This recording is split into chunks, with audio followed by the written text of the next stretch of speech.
Bem, eu acho que é perceptível a pressa que eu estou tendo, porque eu me comprometi a terminar em agora 3 vídeos, no máximo. Então, o anterior, na contagem regressiva, foi o 4. E aqui eu peço desculpas. Não estou considerando ninguém pouco inteligente, embora haja uma campanha de emburrecimento da humanidade que é patrocinada pela ONU. Nossas escolas obedecem à grade curricular feita lá, para receber alguns milhares ou talvez milhões de dólares, e aí o nosso presidente deixa que eles lá programem nossa educação aqui. E a educação é programada para emburrecer. E aí os mestres e doutores das universidades engolem isso, que é uma beleza, porque eles não conhecem o que se chama epistemologia, ou teoria do conhecimento, que fala de lógica, critério, metodologia científica. Eles não conhecem.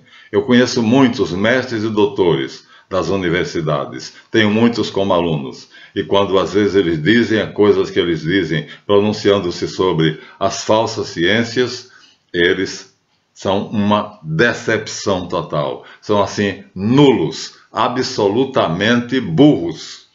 Por quê? Porque não conhecem lógica, critério, metodologia científica. Então, o que eles leem, se tiver um nome famoso, que isso é o que fazem os judeus askenaz, promovem os deles e rebaixam os outros. Todo mundo sabe quem é Freud, todo mundo sabe quem é Marx, todo mundo sabe quem é Hegel, todo mundo sabe quem é Nietzsche. Mas agora, eu duvido que todo mundo saiba quem é.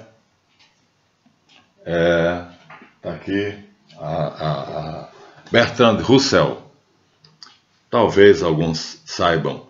Poucas pessoas sabem quem é Johannes Kepler. Na verdade, foi ele quem descobriu o heliocentrismo, atribuído depois a Galileu Galilei, que se apropriou da ideia dele. Ele era um sacerdote, auxiliar, já disse isso, né, de Nicolau Copérnico e, portanto, do Observatório de Viena, na Áustria, e Copérnico sustentava que a Terra é o centro do sistema solar, e ele descobriu que não era o Sol. Mas como Copérnico era quem mandava, ele ficou calado. Então, fez a teoria dele, mas não pôde publicar. Copérnico morreu, e aí ele foi automaticamente levado a diretor, a chefe, ao responsável, e aí ele publicou a teoria dele. Johannes Kepler, sacerdote, clérigo, católico. Para quem disse aí, viu, meu irmão, você sabe a quem eu estou me dirigindo? Que a Igreja Católica é contra a ciência? Pois bem, é ela quem construiu a ciência de todo o nosso mundo moderno. Mas, se essa é a sua opinião, então vai se basear em Humberto Eco, o nome da Rosa, vai se basear nos detratores da fogueira da Inquisição, que cometeu muitos erros, porque onde há homens, há erros.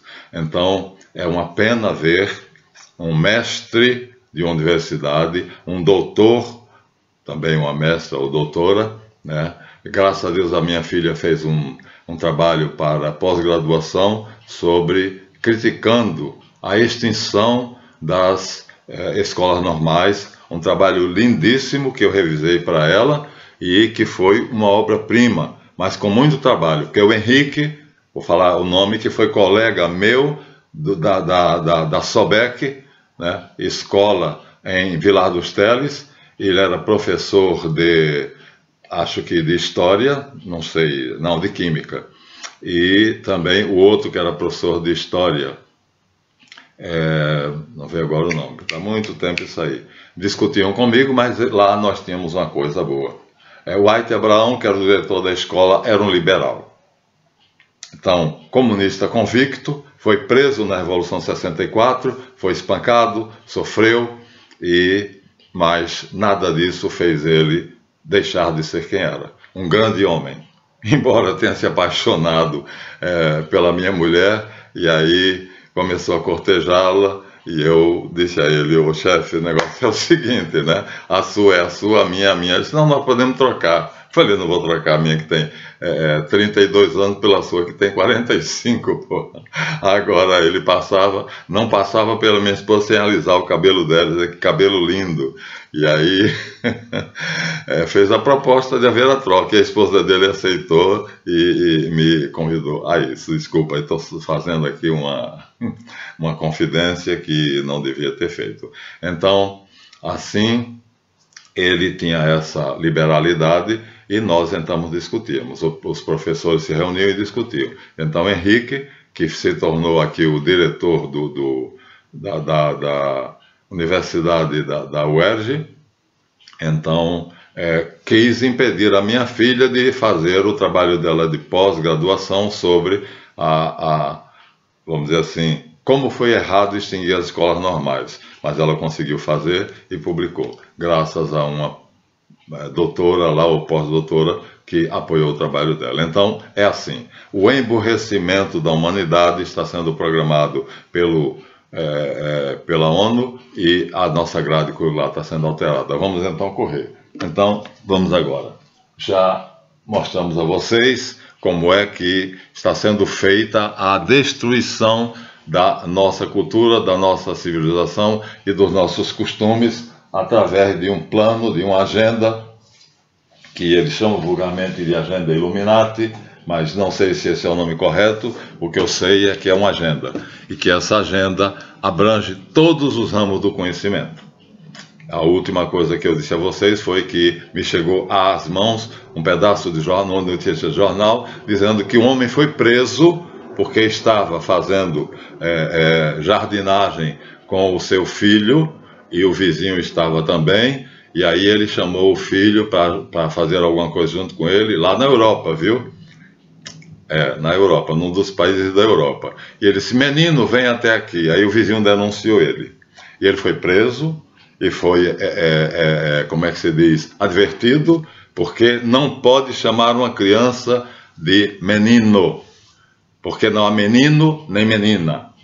Aí deram uma advertência a ele e disseram que da próxima vez ele seria preso, porque ele tem que chamar criança, porque ninguém nasce homem nem mulher. Olha que barbaridade. Eu tenho vários amigos homossexuais que são pessoas belíssimas, de alma limpa e linda, e que contribuem com um trabalho honesto para a sociedade, e que são meus amigos sinceros. Tenho uma particularmente, que eu não vou dizer o nome dela, mas que começa com M, como o meu, que é minha irmã. E eu sofri muito quando um dos meus grandes colegas de estudo, Vaishnava, portanto ele era hinduísta, vinha à minha casa para me explicar as minhas visões dos ícones hindus, dos quais eu tenho um aqui, vou levantar de novo para mostrar, né, que me foi presenteado por o meu sobrinho, que trouxe de uma casa de antiguidades. Eu estava no Recife e quis fazer uma lembrança para mim, entrou numa casa de antiguidades e trouxe essa figura, já mostrei a vocês. E essa figura, que eu tinha visto anteriormente uma semelhante, e a semelhante estava impressa em papel. Luiz Cláudio, irmão do meu filho, Micaelis, tinha visto a figura, encontrou a figura num livro, e eu disse, só um idiota como você, éramos muito íntimos. Eu disse, Luiz Cláudio, só um idiota como você poderia encontrar entre 15 livros de ciências ocultas uma figura que eu estou procurando feito um louco. Chamava-se Mãe Uma, mas quem me deu esse nome foi ele, né? E aí ele era homossexual, mas eu não tinha nada a ver com isso. Profundo conhecedor da teogonia hindu. Vaishnava era a religião dele, né? Quer dizer, Vishna, né? E Vishnaísta, portanto, e aí ele cultivava o panteão hindu, e ele me explicou o significado dessa palavra, dessa figura. Então ele disse, esta que está impressa é Mãe Uma. É uma das deusas, a deusa do Tantra. Ela tinha 4 cabeças e na testa, eu tenho a figura, tinha um pires e uma vela acesa. Na verdade, o símbolo do Tantra Yoga. O pires é, na verdade, a vagina, é a meia-lua, né? Era uma meia-lua. A meia-lua é o símbolo do feminino. E a vela acesa é o símbolo do pênis, do masculino. Portanto, esse sinal estava na testa dela, nas 4 cabeças, e ela era mestra de Tantra Yoga. E foi através dessa mestra que eu consegui. Então você vê, eu sou um católico meio estranho, né? Porque eu sou extremamente pouco ortodoxo. Onde a verdade está, eu vou. Aí quando o meu sobrinho me trouxe esta peça, eu achei que era a mesma, porque a mãe Uma tem 4 cabeças, essa só tem uma. A mãe Uma tem 7 braços, essa tem 10. Mas eu achei que era a mesma coisa. A mãe Uma está sentada num tigre virado para um lado e num touro virado para o outro. Essa está sentada num tigre. Esse disse, não, isso aqui não é a mãe Uma. Isso aqui é a mãe de todas as deusas e o nome dela é Durga Devi. Pronto. Aí eu falei para o meu sobrinho que eu tinha descoberto isso. Ele foi para Recife e quando ele veio, resolveu fazer um mimo. Passou por uma casa de lembranças, souvenirs, e aí comprou aqui em bronze. É pesado, viu? Se cair no pé, dói pra cacete. E desculpem a palavra. E ele me trouxe aqui a mesma coisa que Kabir, que era o mestre que apareceu em mim na Mesopotâmia. Kabir, que é, na verdade, aquela esfinge com cabeça de homem, asas de águia, corpo de leão e patas de touro, né? Então é o equivalente. É um querubim. É um querube, aliás, porque querubim é plural, né? Os querubim. A gente diz os querubins, está errado. Então eu tive a orientação de todos os mestres, de todas as teogonias. Todos obedecem a um só, o Rei do Universo. Yeshu Natsiri, meu Deus e meu Senhor. E não faço distinção. Então sou católico, mais do que o Papa, porque talvez o Papa, agora não, porque de João Paulo II para cá, os Papas têm se tornado tolerantes, mas Bento XVI jamais honraria isto aqui. Mas acontece que é o mesmo que Kabir, ou seja, o poder universal que não tem forma, mas que os mesopotâmios apresentavam na escola dos magos caldeus, da qual eu sou membro, com o nome de oh meu Deus, agora eu esqueci. Caribu é o nome da esfinge no Colégio dos Magos Caldeu. Cariabó foi o nome que o meu iniciador disse. Eu te faço membro do Colégio dos Magos Caldeus com o nome de Cariabó. Pronto, isso eu posso dizer porque ele não pediu segredo. E aí me fez a transmissão, né? E aí, portanto, eu sou católico e Santo Agostinho disse que o católico é aquele que reconhece a verdade quando a encontra e a adota, não importa onde. Toda a verdade é católica, disse Santo Agostinho, Agostinho de Hipona, bispo de Hipona, discípulo de Ambrósio de Milão. Então, onde eu encontro a verdade, eu adoto. Portanto, esse é o canal da verdade. Então, aqui está Durga Devi, igual a aquela imagem que eu não estou com ela agora porque não estava no script, da esfinge com a cabeça assíria, de um rei assírio, as asas de águia, o corpo de leão, pernas e patas de touro. São iguais. Então são 2 ícones de civilizações diferentes. Um é na Índia, o outro é na Mesopotâmia, na Babilônia, e na verdade na Assíria e Babilônia, e os 2 significam a mesma coisa. Isso é prova de quê? De que há uma verdade. Não importa a forma que ela tome, mas a força é a mesma. É um querube. Portanto, é uma das figuras que está, serafins, querubins, tronos. Dominações, potestades, principados, anjos, arcanjos e anjos, e os elementais. Então, essa é a hierarquia divina, e então aqui nós temos um querube. Portanto, o segundo na hierarquia, o serafim é o primeiro, e aqui nós temos o segundo na hierarquia. Portanto, assim, eu, sem dignidade nenhuma, fui ensinado por um querube, tanto na forma da esfinge assíria, quanto na forma de Durga Devi. Então, aí mostrando a vocês que eu não tenho restrição nenhuma à verdade, contanto que seja verdade. Agora eu pesquiso, eu estudo. Eu fui lá E eu disse ao Luiz Cláudio: sou um idiota como você, em 15 volumes de ocultismo. Ele abriu assim ao acaso, enquanto Michael estava fazendo alguma coisa no computador, porque ele ia me ensinar, foi ele que me iniciou, ele me ensinou a fazer computador. Meu filho nunca me deu uma aula de computador, e ele fez ciência da computação. Aí ele esperou o Michael terminar de fazer, mas o Michael está fazendo o meu livro, o começo de um livro. E aí, quando o Michael saiu, aí ele mostrou o livro e falou: que coisa esquisita, uma pessoa com 4 cabeças.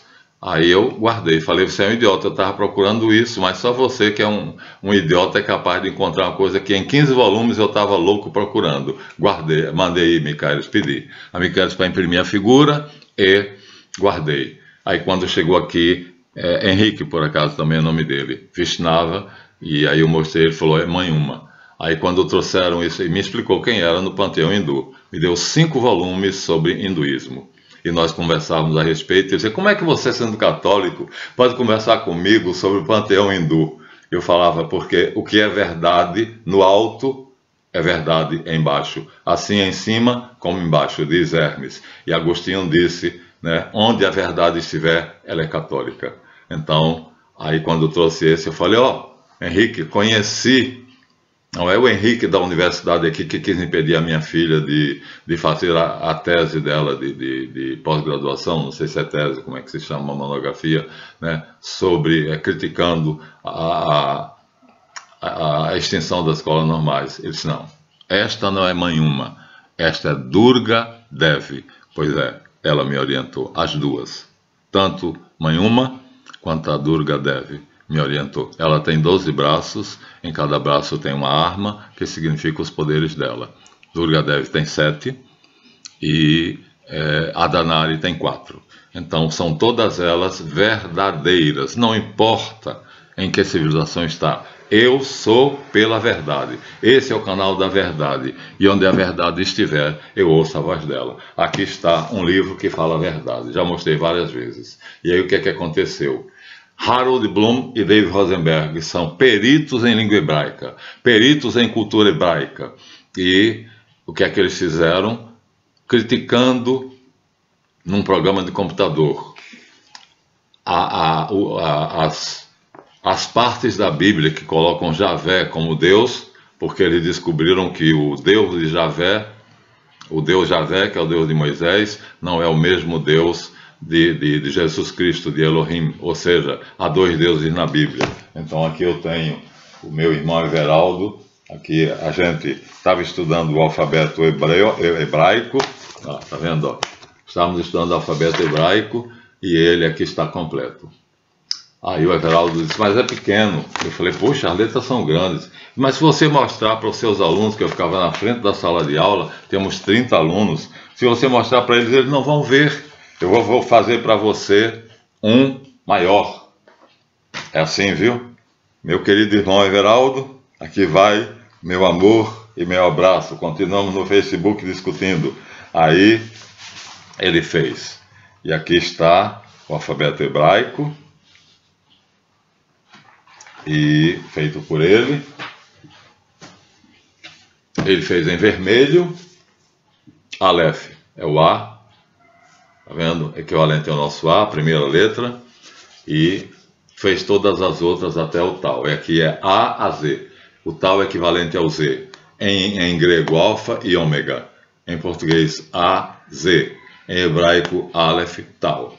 E aí, depois ele disse que devia produzir numa cor que fosse mais bem claramente vista. E aí repetiu, as mesmas figuras já tinha desenhado, mas repetiu em negro. A mesma coisa aqui, ó, Aleph, a mesma coisa, agora aqui eu já tenho B, estão em ordem, Bet, B, A, B, C e vai por aí.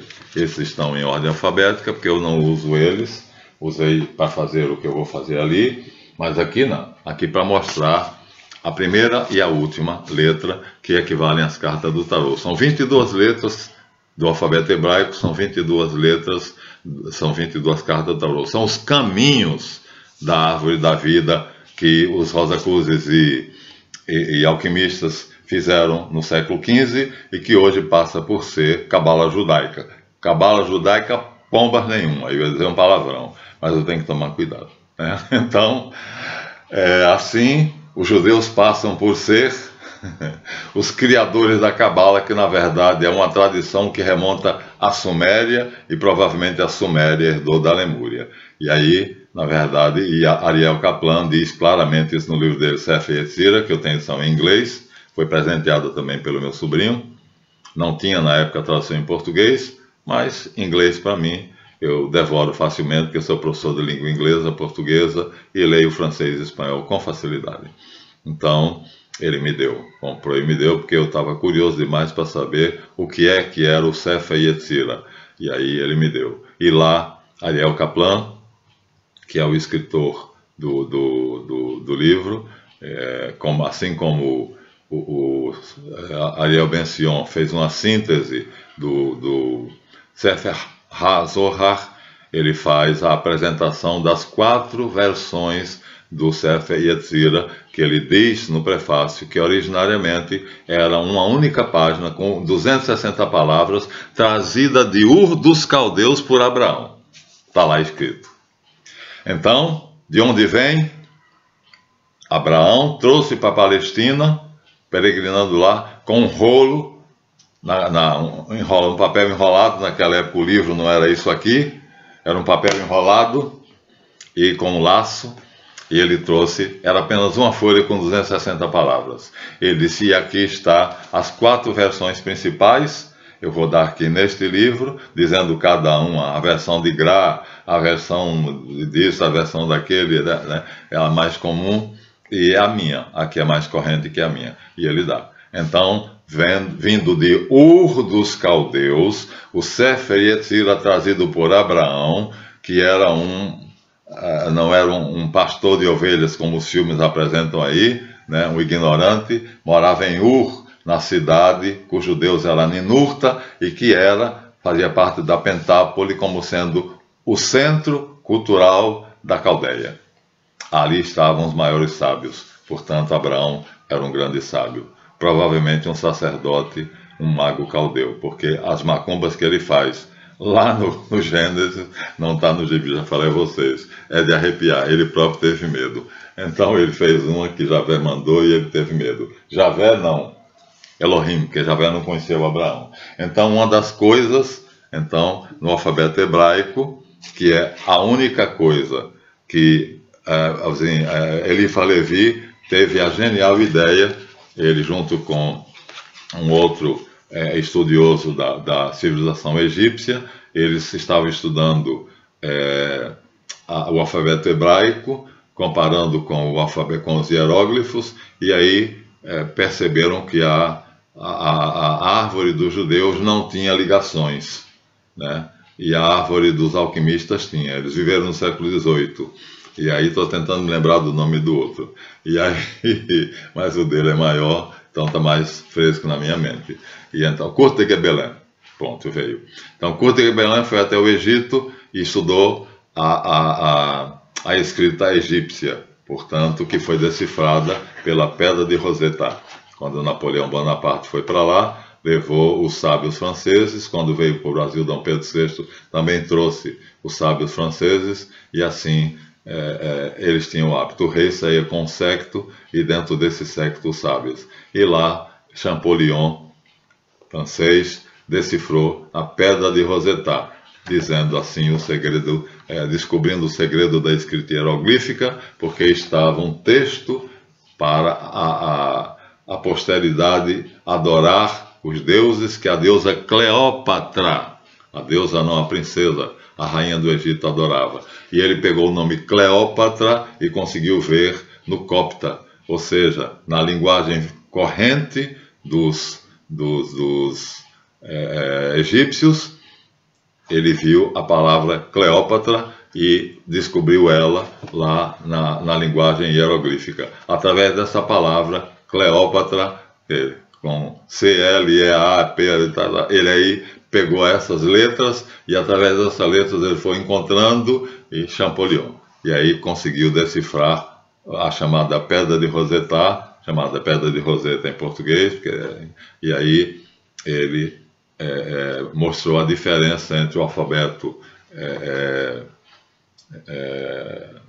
acabei de dizer, egípcio, que é diferente do alfabeto hebraico. O alfabeto hebraico dizem que foi dado por Moisés, por Deus, a Moisés no Monte Sinai, assim como foi dada a lei. Aqui está Aleph e tal, A e Z. E aí, o que é que acontece? O que acontece é que, se vocês estudarem um pouquinho de hebraico, vocês vão perceber que o Antigo Testamento tem dois deuses.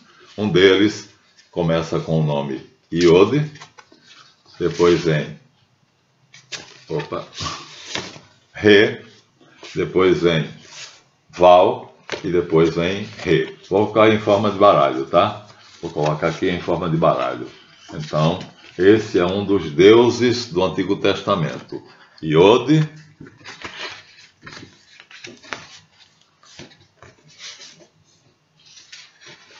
Re,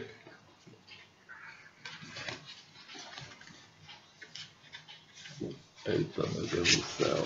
deixa eu desenrolar aqui. Estou enrolado de novo. É porque o tempo está correndo. Eu tenho que ir. Iode, Re, cadê o Val? Está aqui. E o outro Re, como não tem vermelho, eu peguei o do Everaldo em negro. Então, Iode, Re, Val, Re. Peguei como dei os dois. Então, esse é o nome Javé.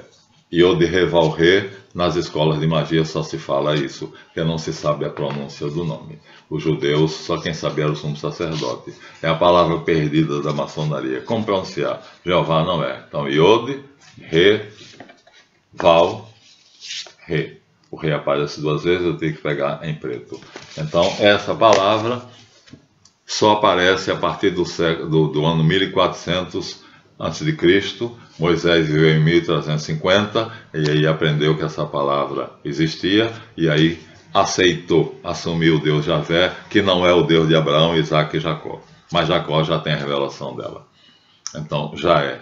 Jacó cultua El e cultua Javé. Ele tem os dois deuses. Então, no Gênesis 28, está claro que Jacó sonha com a escada que vai até o céu e vê nessa escada anjo de Deus subindo e descendo. Na verdade, é o raio celeste, os anjos de Deus subindo e descendo, e um homem aparece e diz, eu sou Javé. Pronto. Então, mas a primeiro altar que ele ergue depois dessa revelação é chamado de Betel, em casa de El. E aí você vê a contradição, ficou dividido entre um e outro. Mas aí aparece que Javé se revela a Jacó e depois briga com ele nas margens do rio Jaboque para que ele enfrente Esaú. Porque Javé diz, se seguires os meus mandamentos, te darei comida para comer, água para beber, roupa para te vestir, abrigo para estares em segurança e riquezas.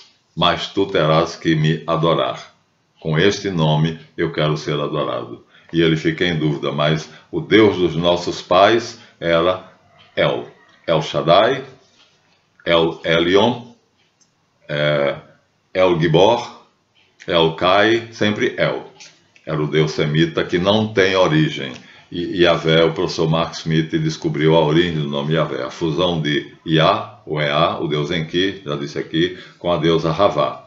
E a personalidade dele inclui Marduk, que é o Deus da guerra. Por isso, Yahvé é um Deus guerreiro. Então isso aqui vocês vão, talvez, a quem quiser, como eu quiser que vocês vissem, está vendo? Ó? Na Bíblia hebraica aparece Iode, Re,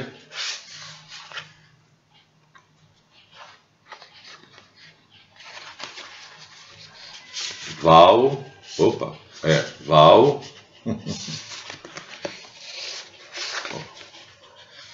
Re, o tetragrama sagrado, 4 vezes, 4 letras, que são o designativo, o apelativo do Deus dos israelitas, que substituiu El no panteão dos deuses e absorveu todas as qualidades de El e, segundo o professor Mark Smith, venceu todos os outros deuses, Baal, Ishtar, Marduk, todos os outros, porque ele era a fusão de deuses. Na verdade, um anjo que recebe de Deus, está na epopeia babilônica Gilgamesh, a luta de Marduk com Tiamat, onde ele recebe o poder de 300 deuses, ou seja, a maneira que a teogonia babilônica tem de dizer como foi que um entre os vários deuses se tornou o mais poderoso de todos os deuses, até mesmo Anu, que era o pai dele, participou do festival em que os deuses disseram em coro: Marduk é rei. Então o rei de fato era Anu, El. Mesma coisa, muda o nome, mas o poder é o mesmo. A questão é o nome, não o nome. O nome é o nome, o nome é o nome, mas o poder de Anu, né, que tem Anate como consorte, vamos dizer assim, dado por Anu, por ter vencido a batalha contra Tiamat, e aí Marduk é proclamado rei porque ele recebe os poderes, 10% de cada deus concede a ele o seu poder. E ele se concentra-se nele uma porção de poderes. E esse Marduk vai criar a personalidade central de Javé, o Senhor dos Exércitos. São esses 4 nomes, essas 4 letras. E isso foi descoberto, já disse a vocês, por um escritor famoso, por um rabino chamado Edward Sclares, que vai dizer isso aqui. O Deus do Antigo Testamento está em hebraico, ele diz Adonai, mas onde está Adonai é Yahvé. Adonai Echad.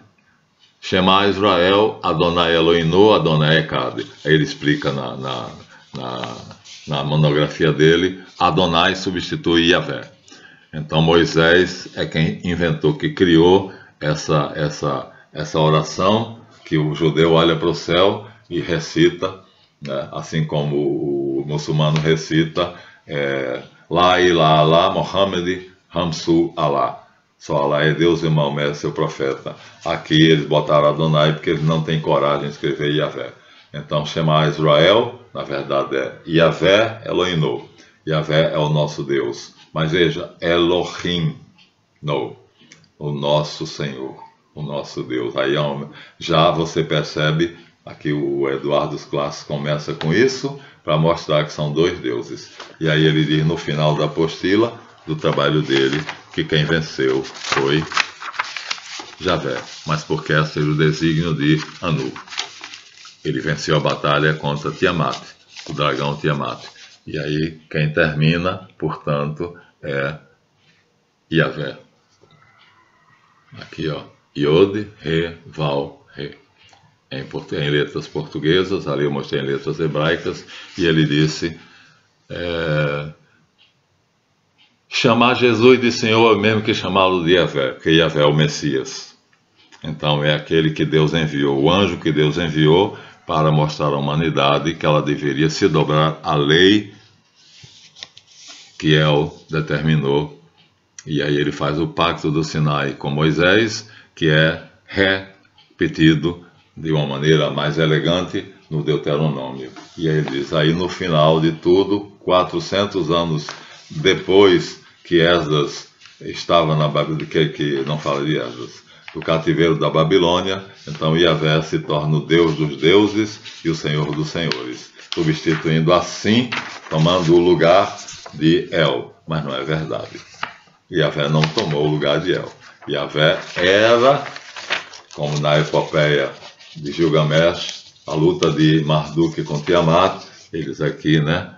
Então, por volta de 600 a 400 a.C., Deus havia se transformado. Não é assim. Ele percebeu, viu o galo cantar, não percebeu onde, porque ele é judeu. Não se transformou. El passou para Javé, um anjo de confiança dele, extremamente obediente, o poder de criar um mundo que fosse uma prova para nós. E assim nós vivemos lá fomos tentados e lá sucumbimos à tentação. Então ele nos expulsou e nós viemos para este mundo que nós criamos e aqui ele nos põe à prova. Ele criou o diabo, Satanás. Eu faço o bem e faço a guerra. Eu faço a paz e crio o mal. Aí ele usa a palavra bará. Nos anteriores ele usa a palavra yash, o verbo yash. Eu faço. Ele é um Deus fazedor. De El só se usa a palavra Bará.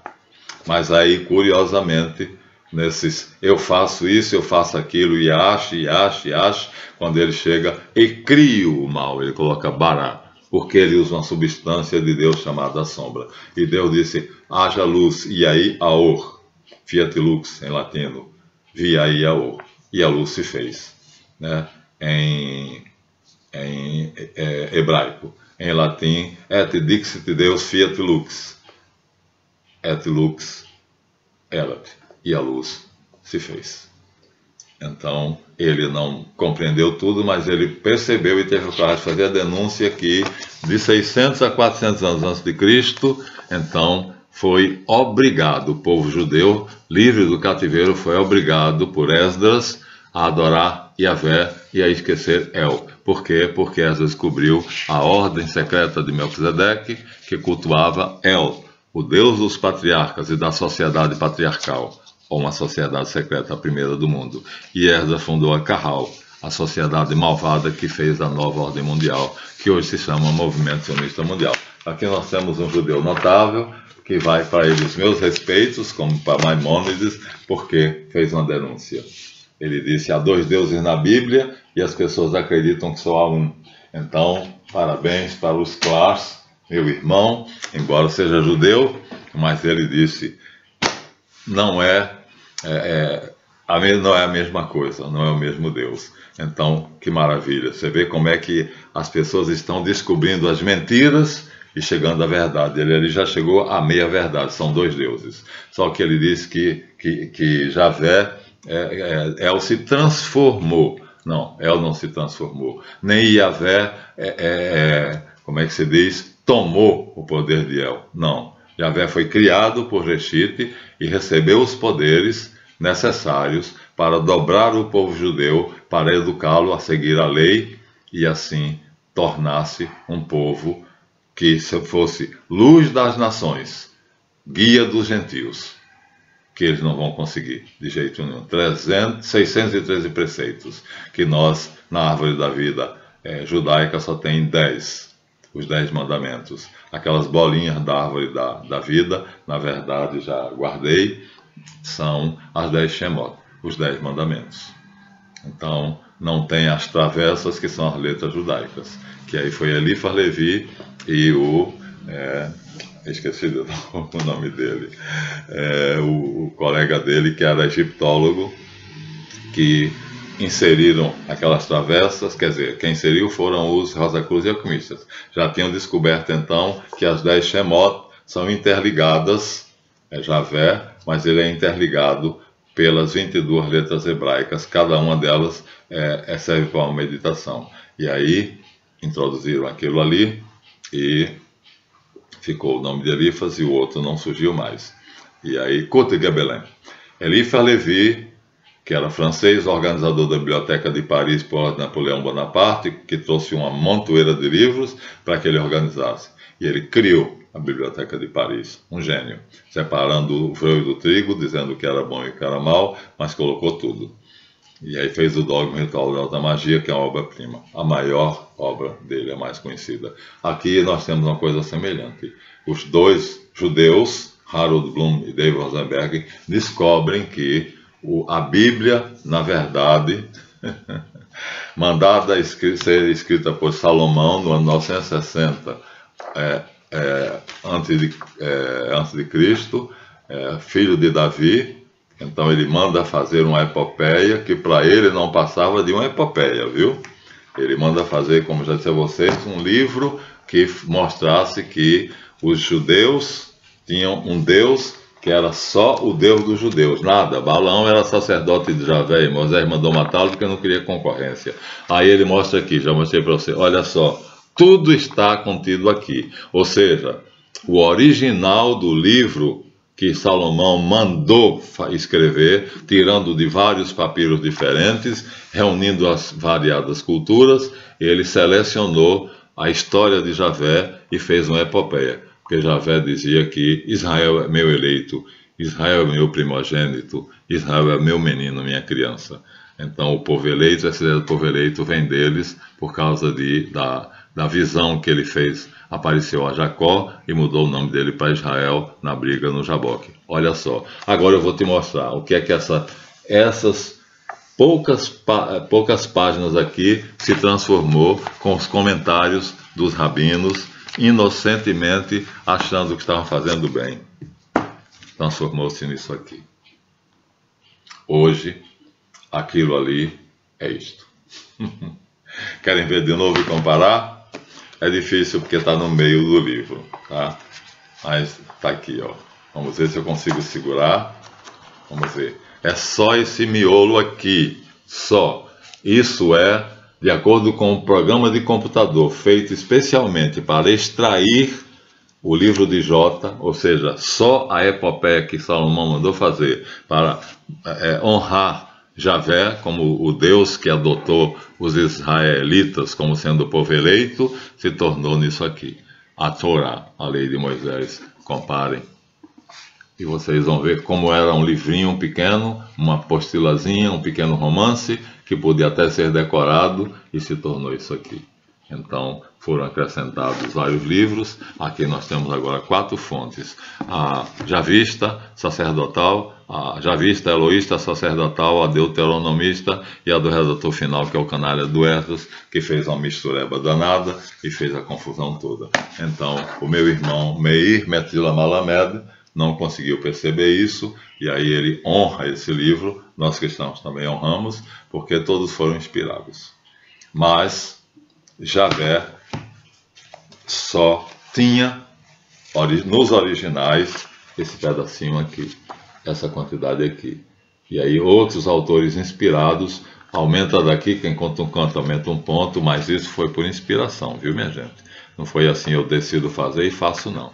Mas o que está aqui era para ser na mentalidade de Salomão, que era ateu, terminou virando ateu, fez 3 iniciações, né? Com Irã de Tiro, ele fez a iniciação a Estar, se consagrou a Estar, que com a primeira esposa dele, a faraona do Egito, a filha de Faraó do Egito, ele se consagrou a Osíris.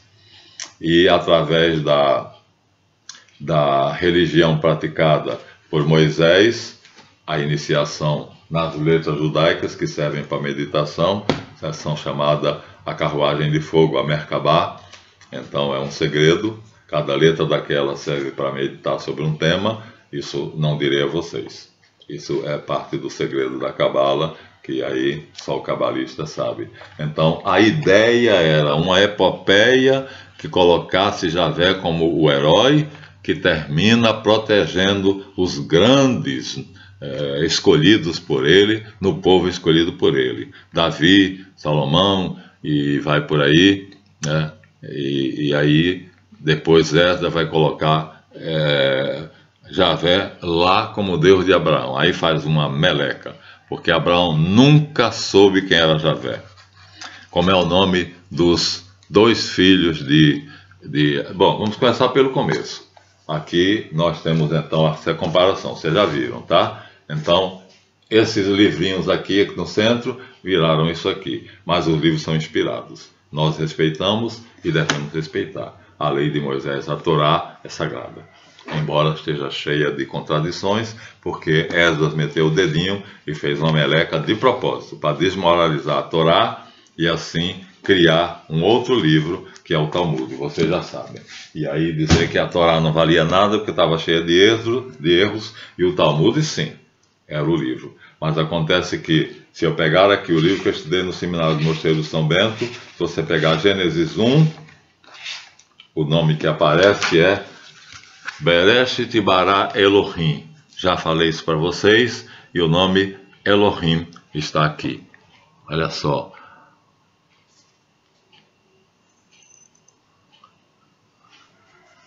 Bereshit, que não tem tradução, não é no princípio, é em Reshit, já vimos que Reshit e Yeshu Natsri, na existência dele pré-terrestre, então traduzir é destruir tudo. Em Reshit, dentro de Reshit, Bará criou Elohim.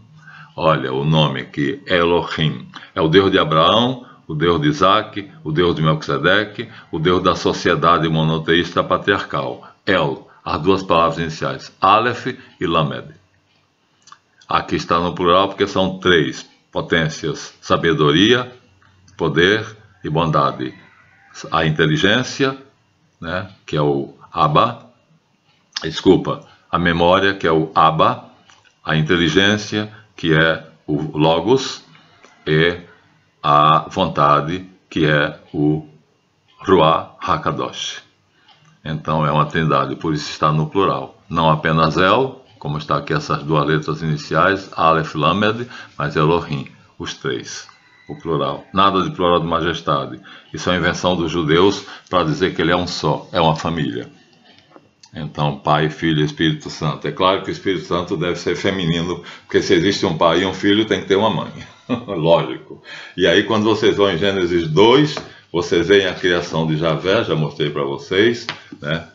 Gênesis 2, aqui o autor cometeu um erro, coloca o número 2, mas aqui ainda é o final de Gênesis 1. Os 4 versículos iniciais aqui são ainda o final do Gênesis 1, que termina nessa palavra aqui, Lechato. Então, e aqui começa depois, essa é a história da geração dos céus e da terra. Então, é outro Gênesis. O autor do javista não tem nada a ver com o autor eloísta. A primeira criação de Gênesis 1 é eloísta, a segunda é javista. E aí, aqui está dito que Elohim criou Javé para fazer. Asher bara Elohim lechato. No sétimo dia, ele fez uma criação para fazer. Um Deus fazedor.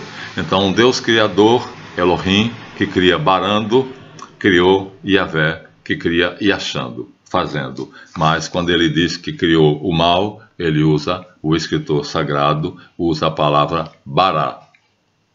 Fica meio confuso para nós, mesmo para os especialistas, porque que Yavé só faz barando, mas ali é colocado que ele tirou. Então, não é, portanto, de El ou de Elohim. E Yavé são aquelas 4 letras que eu mostrei a vocês, que aqui está repetido várias vezes em Gênesis 2.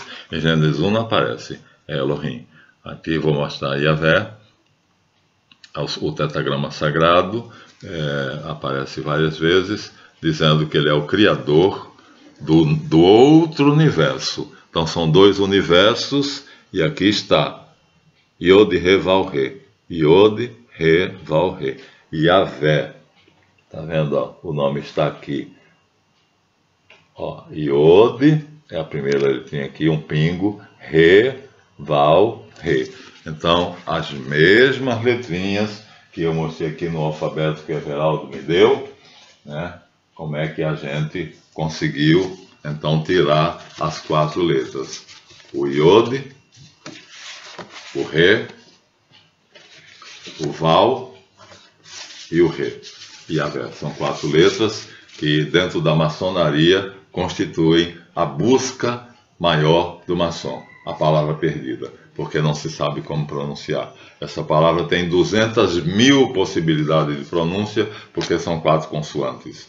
E aí, quantas vogais são precisas acrescentar antes, no meio, depois e tal? Então, pelo cálculo das probabilidades, 200.000 possibilidades. Jeová foi considerado definitivamente um erro pelos sábios. E aí, as testemunhas de Jeová adotaram ela. Então, já vemos aqui, então, que há 2 deuses, e essa denúncia é feita por Eduardo Sklar, mas os judeus sabem que tudo que foi acrescentado ao que está aqui no livro de Jota foi divinamente inspirado. Agora, quem meteu a mão e fez a bagunça chama-se Esdras, um canalha que viveu no ano 430 a.C. Então, parabéns para o nosso querido rabino Eduardo Sklar, que dá a dica, dá a pista. E aí, mas acontece que dentro do Antigo Testamento eles tiveram que selecionar o que era sagrado e o que não era sagrado, porque havia muitos livros. E nesses livros, num deles, por exemplo, está aqui um mito chamado Lilith, que Deus teria criado, segundo a teologia rabínica, uma mulher que não quis ficar por baixo de Adão. E essa mulher, Adão disse, não, se você não ficar por baixo, então eu não copulo contigo, porque o homem, que é o primeiro, deve ficar em cima, e a mulher deve ficar por baixo. E ela disse, não, não vou ser submissa a você. E aí Adão expulsa ela de perto dele, e aí Javé cria Eva de uma das costelas de Adão. Isso é um resumo de um mito rabínico antigo, e aparece Lilith. E aí quando cria Eva, depois dá uma anestesia em Adão, extrai uma costela, não é um lado, já mostramos, é hermafrodita, e tira Eva, e aí Lilith passa a ser considerada um demônio, uma divindade do mal, mata toda criança, porque toda vez que Adão copula com Eva, que engendra um filho, ela quer matar para se vingar de Adão, porque rejeitou ela. Isso é um mito, né? Não houve Lilith. E aí, além desse mito, existe também o Apocalipse de Enoque, que nós temos aqui, que é citado por São Judas. Virá o Senhor nas suas santas miríades, e aqui há a primeira rebelião de demônios, que não existe na Bíblia. E aí, nessa primeira rebelião de demônios, ele dá o nome dos demônios que se rebelaram, dá o nome do monte, e até hoje esse monte é assim, chamando... assim são o que vai haver depois, a rebelião de Lúcifer, que não tem nada a ver com Lúcifer. A rebelião é de Satã. Lúcifer é a estrela da manhã, coitado, mas o pai caiu na besteira de chamar a estátua da liberdade de Lúcifer, porque ela tem uma luz, e aí pronto, a rebelião é de Lúcifer. E aqui então nós temos aqui a primeira rebelião, que é um mito. Não existiu isso aqui. São, primeiro, Azaziel, segundo, Amazaraque, terceiro, Hermes, quarto, Barcaial, quinto, Aquibeel, sexto, Tamiel, sétimo, Assaradel e oitavo, não diz, só 7. Então Miguel, Rafael, Gabriel, Suriel e Uriel baixaram seus olhares do céu para a terra, viram as vagas de sangue que avermelhavam e as iniquidades que ali se cometiam, e disseram, a terra privada dos seus filhos elevou sua voz até o céu. E aí vem o dilúvio. Quer dizer, é um mito, mas um mito que é fortemente ligado ao texto bíblico. Então engana muita gente. Aqui está o meu amigo, com o touro que eu falei para vocês, de Mitra, está aqui em Wall Street, está vendo? Ó? Ele foi lá e tirou a foto, segurando o chifre do touro. Aqui está o touro de Mitra, e Mitra está onde? Na Estátua da Liberdade, que eu mostrei a vocês. Então pedi a esse meu amigo que foi lá, o noivo, na época, ela tinha recém-casados com a minha queridíssima amiga, que perdeu recentemente pai e um irmão pela Covid, e ele aqui, eu disse, me dá uma fotografia. E aí já tinha pedido a Vera que trouxesse outra amiga, que trouxesse a fotografia da Estátua da Liberdade e perguntasse aos nova-iorquinos quem era a imagem daquela figura. Nenhum dos 10. Eu disse, tenha certeza de que ele é habitante de Nova York. E aí pergunte a ele, quem é? E nenhum deles sabiam. E na nossa imagem de dinheiro, que eu peguei um ali há pouco tempo e mostrei no vídeo anterior, está a cara de Mitra. E aí, na imagem completa, que eu mostrei também no livro anterior, está Mitra matando o touro. Está aqui o touro. Ou seja, o touro simboliza a matéria e ele, o poder da divindade. A divindade é capaz de fazer o que quer com a matéria. É a mensagem. Agora, Pai que supõe que os Supremos Conselhos vão levar a humanidade, através dessa confusão, desses enganos, desses desvios, com metade verdade e metade mentira, porque o dilúvio aconteceu, mas não houve a primeira rebelião dos anjos. Isso aqui é fantasia, tá vendo? Eu não sabia que estava aqui, não sabia onde era que estava. Tem outra que tem a Vera aos pés da Estátua da Liberdade, fotografando ela e entrevistando 10 nova-iorquinos que não sabem o que é. Mas qualquer idiota que for visitar o Cristo Redentor e você perguntar a ele de quem é essa estátua, ele vai dizer de Jesus Cristo. Então os americanos são burros, porque se orgulham de uma coisa que eles não sabem o que é. Então, assim, o mundo inteiro está emburrecendo, graças a um programa do Instituto Tavistock, está se enchendo de mitos. E a Bíblia foi corrompida de propósito por o redator. Então, o primeiro autor chama-se Eloísta, escreveu Gênesis 1. O segundo, Javista, escreveu Gênesis 2 e vai a história de Moisés, termina com a morte de Moisés. Depois vem o Deuteronomista, que escreve o Deuteronômio. Depois vem um sacerdotal que faz umas adaptações e umas cópias, e aí o dilúvio eu tive cuidado de dividir ao meio, então metade é Javista, metade é Eloísta. Na verdade são duas redações. Quando Salomão faz a bacanal com a rainha de Sabá no átrio do templo, 10 tribos abandonam ele e vão para o norte, lá perto dos samaritanos, se estabelecem lá e criam o reino de Israel. E aí fazem a sua versão do dilúvio, que aí depois, quando se reúnem de novo as tribos, a versão antiga que Abraão já tinha trazido da Caldeia já existia. Então Abraão trouxe várias coisas, o Sefer Yetzirah, que é a Cabala, a origem da Cabala, judaica, entre aspas, viu? Vocês que acham que a Cabala é judaica, né? Na verdade é suméria, é fácil descobrir isto, e aí Abraão traz as 260 palavras, que é desenvolvida depois, e se torna toda a teoria da Cabala no Zohar, no Sefer HaZohar e no Sefer Yetzirah, os dois livros mais importantes. E ele traz também de lá o que é que nós estávamos falando? Eu perdi o pensamento, estou com tanta pressa, 56 minutos já, daqui a pouco 4 minutos dá 1 hora. Então ele traz também esses mitos e ele traz várias outras coisas. Tudo, a Bíblia é na verdade não digo um plágio, mas uma adaptação muito grande da teogonia mesopotâmica. E aí Esdras vai meter a mão, e aí no ano 430 ele vai tentar desmoralizar a Bíblia, e os próprios rabinos judeus, sem querer, vão criar os apócrifos do Antigo Testamento, ou seja, mitos, fantasias, que vão confundir a cabeça dos trouxas. Eu tive um debate com várias pessoas em um site, onde o escritor se baseava nos apócrifos do Antigo Testamento. E foi difícil convencer a ele que aqueles livros não têm o mesmo valor que os livros sagrados, os canônicos. Mas aí ele tem um argumento forte a favor dele. Mas os canônicos têm várias contradições. Tem. E aí o que é que acontece?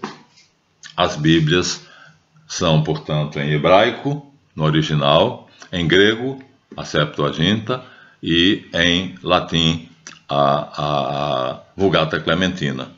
E aí Lutero, quando brigou com o Papa, então fez a primeira Bíblia em língua vernácula. Cometeu o crime para a Igreja de tornar acessível ao povo.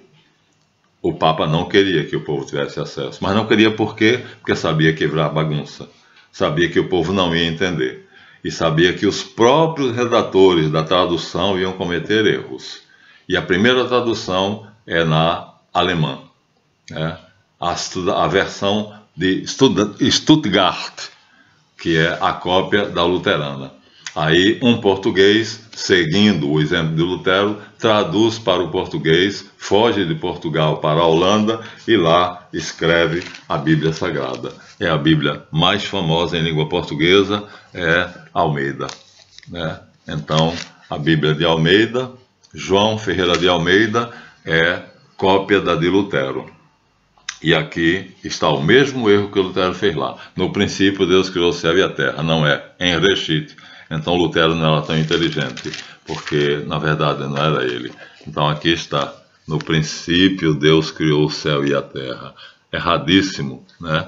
Então tem nada a ver de no princípio, é em Reshit. Bereshit, B é em Reshit. E assim vários e vários erros. No Evangelho de São João, outro erro, enarque no logos, quer dizer, na substância primordial substância das substâncias, que é a palavra arquê, o logos, a substância das substâncias é o logos, e o logos estava com Deus e o logos era Deus. Então esses erros vão fazer com que a Bíblia vá perdendo o prestígio e o Talmud vai crescendo. E aí a Bíblia se torna mais uma dentre os vários mitos que vão ser explorados. Tanto a hebraica, como eu mostrei com aqueles 2 livros, quanto a cristã. Então aqui nós temos a hebraica e a cristã. E na hebraica não há os mitos de Lilith, nem de Enoque, nem o livro das guerras de Javé, e nem outros e outros e outros. Na cristã também, o cânon, que começa com Mateus, primeiro evangelho de Mateus, e o último é o livro das revelações do Apocalipse. Também não há uma porção de bobagens, não vou mostrar, né? Mas são o Novo Testamento e o Antigo Testamento. Aqui está ambas. A cópia da Stuttgartiana, que foi feita por Melanchthon a pedido de Lutero, e lá ele não tinha esse segredo. Ou seja, ele não sabia que Reshit foi criado pelo Pai, a única criatura do Pai. Quando Paulo diz o primogênito da criação, o Filho único de Deus, aí ele pega, quer dizer, os cristãos, do mesmo jeito que os judeus cometeram o erro de pegar, eu aqui tenho apenas 2, mas eu tenho na minha biblioteca, quando vier de volta, eu tenho mais de 8 apócrifos do Antigo Testamento, os livros malditos, está escrito assim, os livros perdidos do Antigo Testamento. Pois bem, aqui também criaram, aqui nós temos, nesse livrinho aqui, os evangelhos apócrifos. São mais de 115. Olha só a grossura da criança, tudo falso.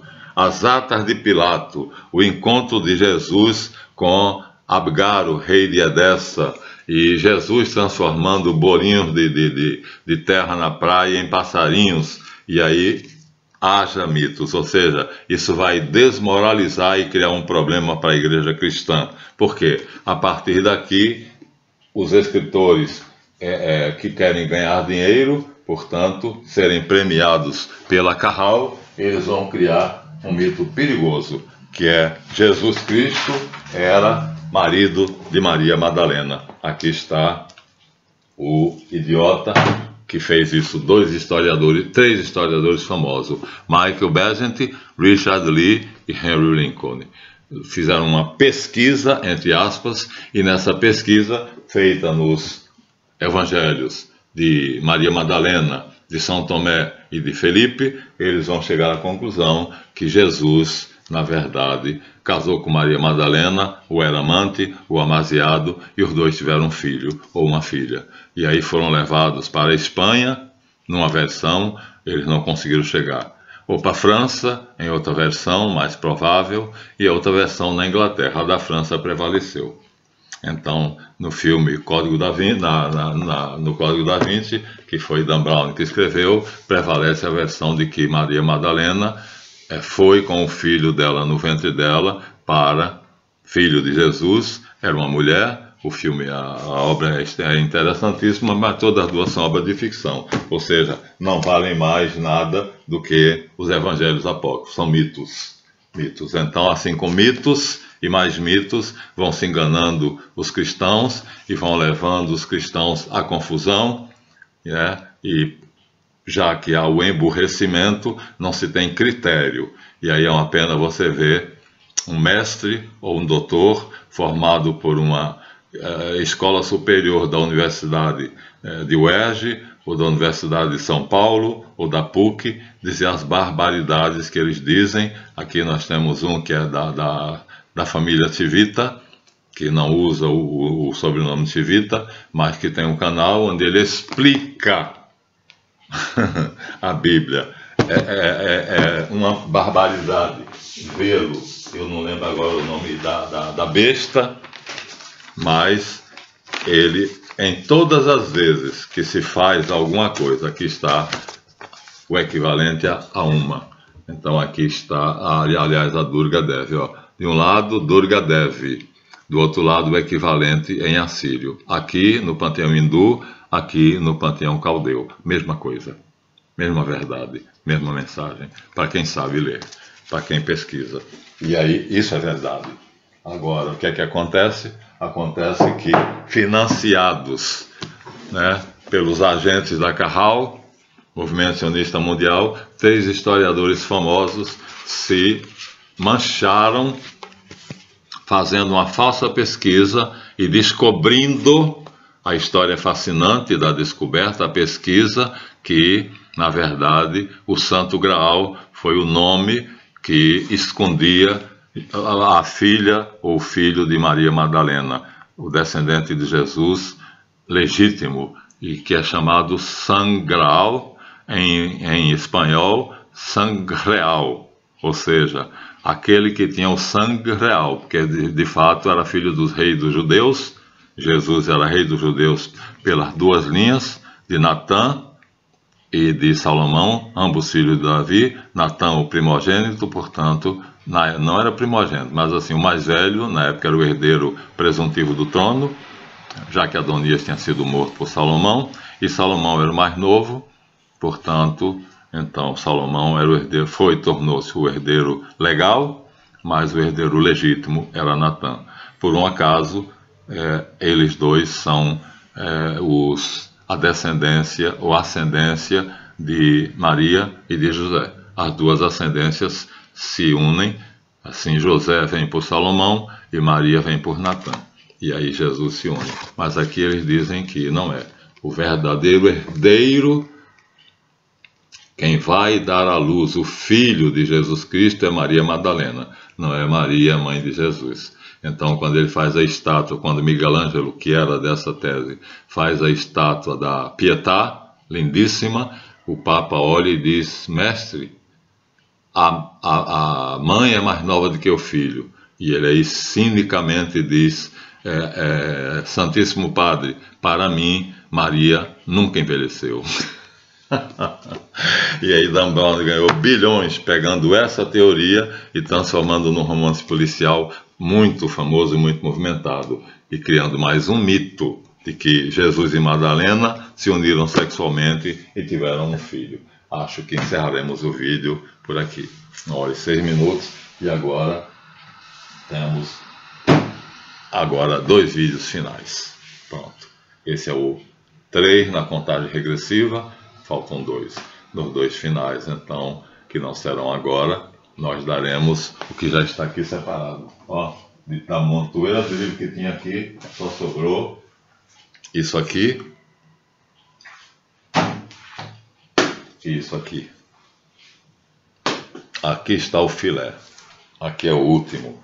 Eu vou pegar esse aqui imediatamente no próximo vídeo, e desse eu vou ligar com esse. Talvez não dê um vídeo só. Talvez dê 2 vídeos. De qualquer maneira vai valer a pena, porque será o funil, será o final, a finalização, e vocês verão como é que a ciência verdadeira, neurofisiologia, astrofísica, biologia e bioquímica vão provar que toda aquela baboseira espalhada pela nova ordem mundial, né, pelo Instituto Tavistock, né, que é um think tank, né, Freud foi um dos fundadores, e aí essa bobagem, esses mitos, essas mentiras todas espalhadas vão ser vencidas agora pelas últimas descobertas científicas. Provarei isso a vocês até nos 2 vídeos finais. Até lá, eu estava com muita pressa no último vídeo antes desse e praticamente me despedi de vocês correndo. Agora me despeço devagar. Então, deem seu like, vejam o vídeo e tenham paciência. Eu estou fazendo uma revisão final, que é para vocês em 8 vídeos terem uma síntese do que eu fiz em 120 vídeos, praticamente. Até o próximo, os 2 últimos da série, que vai encerrar com uma grande surpresa. Vocês vão ver que a ciência hoje já tem meios de provar toda essa baboseira, toda essa mentirada criada pelo movimento sionista mundial, que começa com Herda no ano 430 e está em ampla ação, produzindo o Covid-19, tenho como provar isso, e em dezembro eles virão com outra coisa, segundo a Micheline dona da firma Michelin, uma das donas, assistindo a Conferência Internacional Econômica em Davos. Ela criou um vídeo e aí diz nesse vídeo o que nos espera em dezembro: a criptomoeda, ou seja, nosso dinheiro no banco será transformado em moeda virtual. O dinheiro desaparecerá. Então, se o mendigo disser, me dá um real ou R$2 para poder comprar alguma coisa, você dirá, não tenho. Na minha conta bancária só tem dinheiro virtual. Meu dinheiro é só virtual, só compro com cartão de débito. E o que eu tenho lá é dado, eu recebo a minha merreca pelo INSS e os meus alunos transferirão tudo dentro do banco. Tudo será feito dentro da rede bancária, da rede financeira. Tudo. Não haverá dinheiro, não haverá moeda. Aí ela diz, e aí com a ser dos pobres? Quem não tiver conta bancária? Porque a criptomoeda será depositada em conta bancária. Já fizeram o Pix e já fizeram alguma coisa além do Pix mais perfeita do que o Pix. Reúna aqui, recebi a propaganda, todas as suas contas de consumo e pague, receba o boleto e pague todas de uma só vez, sem se preocupar. Nós nos preocuparemos com isso. Nós saberemos o que você consome, reuniremos as contas de consumo, mandaremos o boleto para você e você facilmente de casa, com um clique, você paga tudo. O Pix também, a minha neta depositou na minha conta, que ela tem um cartão adicional, em 5 minutos, com um clique, através do Pix, o dinheiro que ela, usando o cartão adicional, o gasto dela, o cartão adicional, foi parar na minha conta. E aí, o dinheiro desaparecerá. Isso já foi debatido e anunciado na Conferência Internacional Econômica em Davos, na Suíça. Até o próximo, se Deus quiser, e aí os 2 últimos serão o grande finale. A cortina se fechará. Deus seja convosco. Amém.